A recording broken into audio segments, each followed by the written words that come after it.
very good afternoon to you all. Could it be a case of Turkish delight for our Czech boys?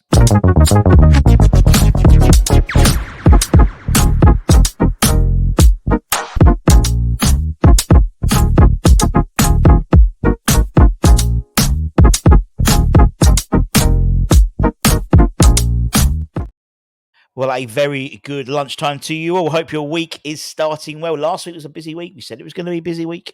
And obviously concluded the week practically with the signing on Saturday with Craig Somerville from Leeds. Obviously an undisclosed fee. We kept it quiet because obviously didn't want to piss the Leeds fans off in terms of what his actual release clause was. But, we're led to be believed this week is going to be another busy week. Today, tomorrow possibly, in terms of a couple of signings coming in. But with that, it means that the wheels are going to be starting to turn in terms of balancing the squad, in terms of numbers, not necessarily the balance of the books, but in terms of numbers. And now we're looking at what we're going to do in terms of loans out, who we're going to actively push a bit more in terms of selling.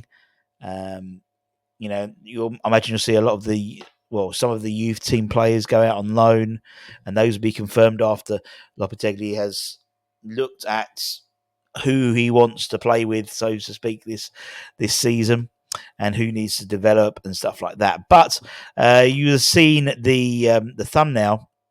It could be Turkish delight for our Czech boys. According to reports, we'll start with Mr. Soucek.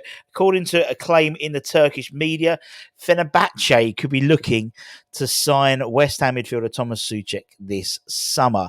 The Super League side are looking to bring in a central midfielder in the transfer window and have been linked to a number of players currently employed in England, partly because the manager of Fenerbahce is Jose Mourinho now, isn't it? But in Takvim, the media outlet Takvim, it reported that the West Ham player has been offered to Fenerbahce via agents and intermediaries, and they are considering bringing in the Czech international.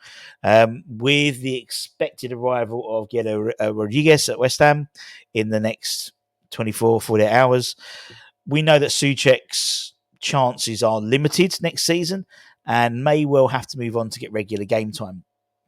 You've got to look at that midfield. Now we've got Alvarez buying the likes of Somerville. You would think that would mean that Paqueta would drop into an 8 role potentially. I think that's where he's more suited. So you think if they're playing a 2 in the midfield of Alvarez and Paqueta. If they're playing slightly more defensive, they might play Rodriguez and Alvarez. JWP still there. You've got Freddie Potts, who's arguably a replacement for Alvarez. And Rodriguez, as a third CDM. We know that Soucek can't play that CDM role. We know JWP can't play that. So it's very much, it seems it's almost like 3 players for each of those 2 midfield positions. And it may be a case that, at least one of them would need to move on, whether it is a case of James Ward-Prowse or Thomas Soucek.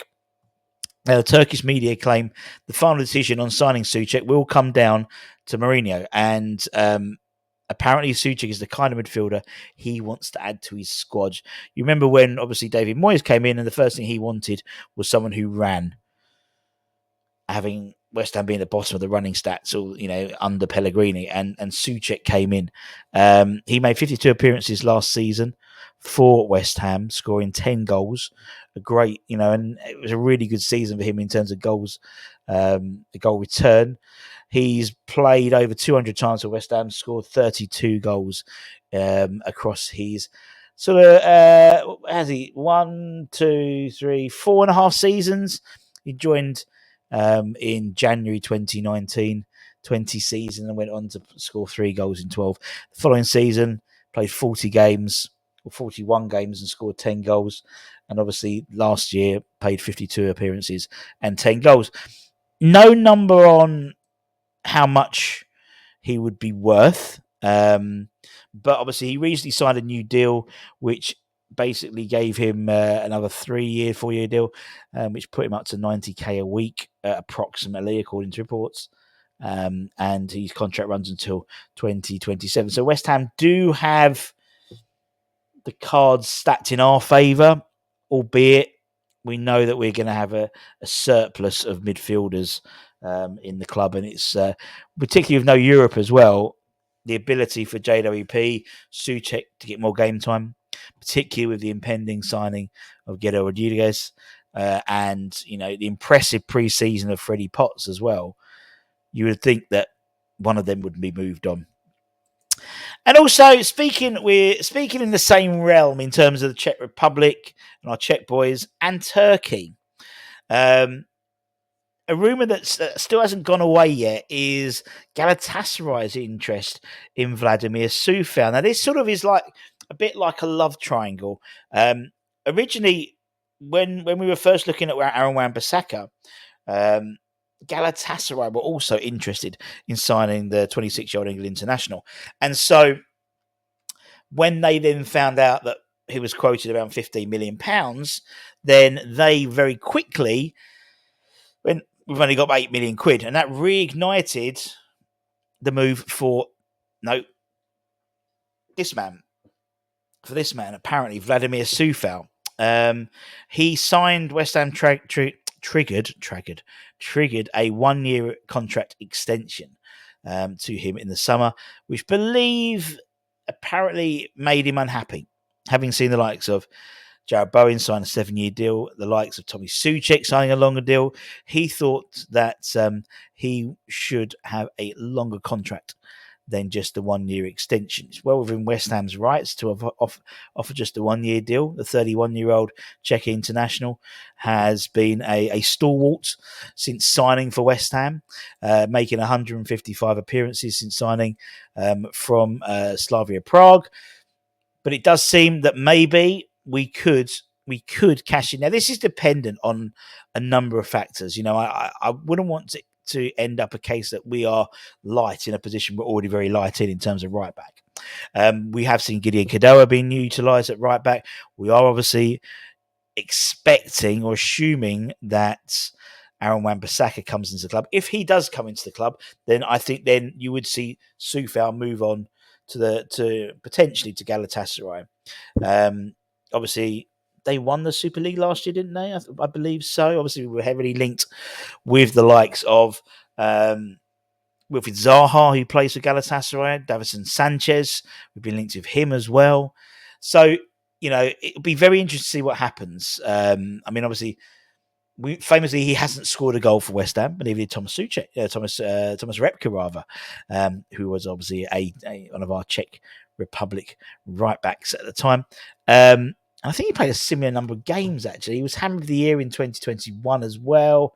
I think Repka, he played a couple of 100 games and never scored. I know he never scored, but how many games was it? 188 games. So we'll see. I think we know that he is, when he's up against genuine pace, he is lacking, and it seems every year passes, it does seem to be lacking a little bit more. He reminds me a little bit of Pablo Zabaleta when he came in, hit the ground running, was fine, and then there was a sort of a crescendo, and then he just went downhill very quickly. And Zabaleta, fantastic professional, but towards the end of his time at West Ham, he did somewhat get caught out a lot more, unfortunately. And I think that's going to be the case with Vladimir. But again, it's dependent on Wan-Bissaka coming in. Obviously, as I said, we've got Gideon Kadoa has been converted from a winger. He was playing right wing back for a lot of the pre-season. Within the 21s, we've got the likes of Junior Robinson, who's been training with the first team in the pre-season as well. So, a pinch, I believe. Mavropanos has played right back as well. Not for West Ham, but during his time at West Ham. So let's see what happens there. But it could be a case of double Turkish delight for West Ham, particularly in reference to the Czech boys. This morning, we did a bit about the folk, the return, the folkomania or the Incredible Folk. I've done 2 thumbnails. I like the Hulk Hogan one better. It was just a bit different. And then at this afternoon, Hammer's Headlines, we're going to do a little bit of a Rusty Rimmer roundup just to move it around a little bit. So, yeah. Take care, stay safe, stay warm. Make sure you keep an eye on the channel for any breaking news. If we sign anyone, we'll try and get there as soon as possible so you guys know we've signed them. And also, just a bit of a heads up, on Thursday we have got the return of the great debates, or the big debate rather, which great debate sounds quite better now, alliteration. But anyway, the big debate, where hosted by Gatesy. You remember that was very, very popular last season. I think the panel this week, I think we've got Holly, I think Jazz or someone like James and a few others. They debate. It's like question time for West Ham, West Ham fans. So we'll put a post out on our social media, community page, as well as Gatesy. If you've got any questions you'd like to pose and trigger a great debate, a big debate, please let us know. If you're brave enough, send us a little video to the Gmail account and we'll get that up instead of just a boring text question. But that's it. Take care, stay safe, stay warm, stay humble, have a great rest of the day, and I'll see you for Hammer's Headlines. Much love. Bye-bye.